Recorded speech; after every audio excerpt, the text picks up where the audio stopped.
Okay, so I thought I'd do this little video clip on my live foods, my feeder. These are cockroaches, Dubai roaches, and this is how I have mine set up. Okie dokie, if we look inside, first thing you'll see on the top is water in the form of water crystals. You can buy these on eBay, and basically it just stops them drowning. It means that they can munch on them, rehydrate, take on the water that they need, and all is good.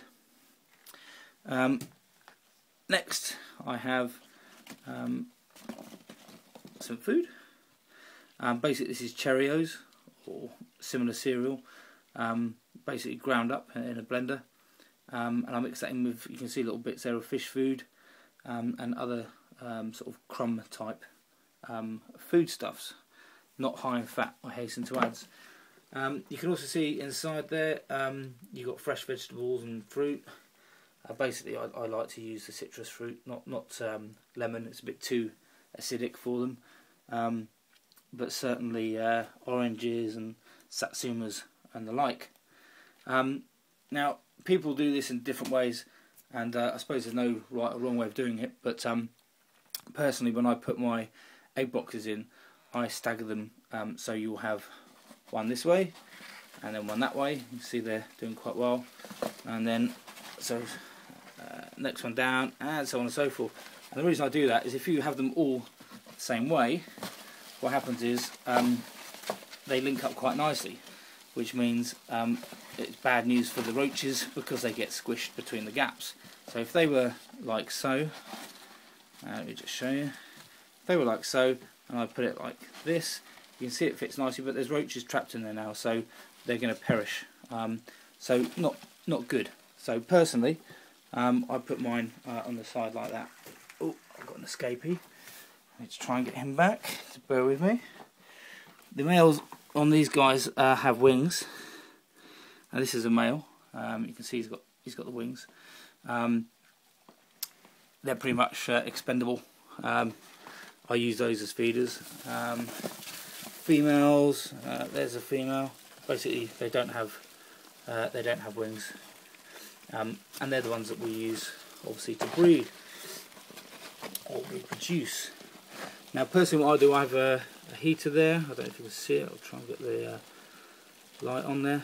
There's a heater down the side, and there's also in this setup, there's also one underneath at the back there. You can probably see. I split mine like that off one thermostat on a multi-plug, and it goes through here.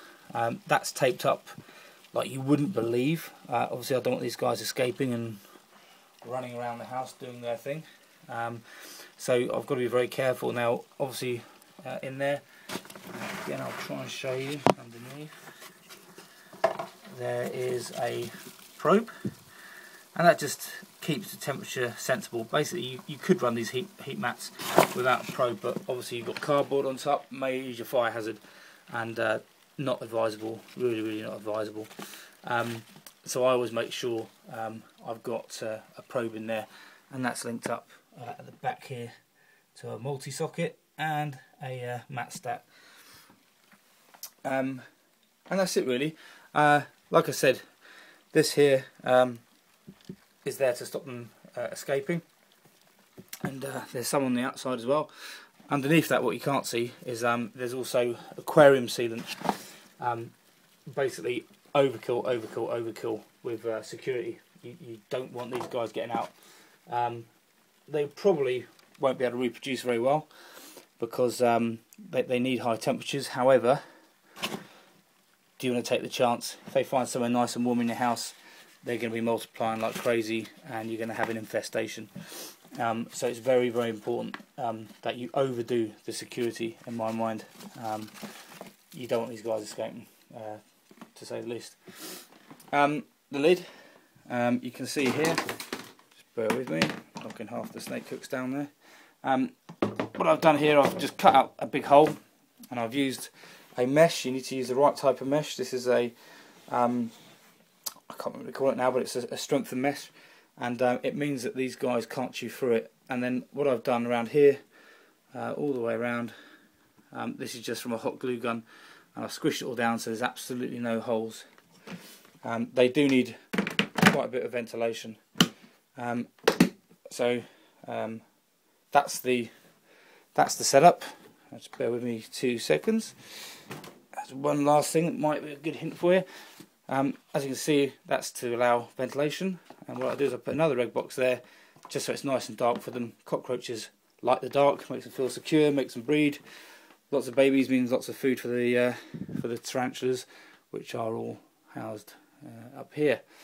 So thanks for watching. Any questions or comments, let me know. Cheers.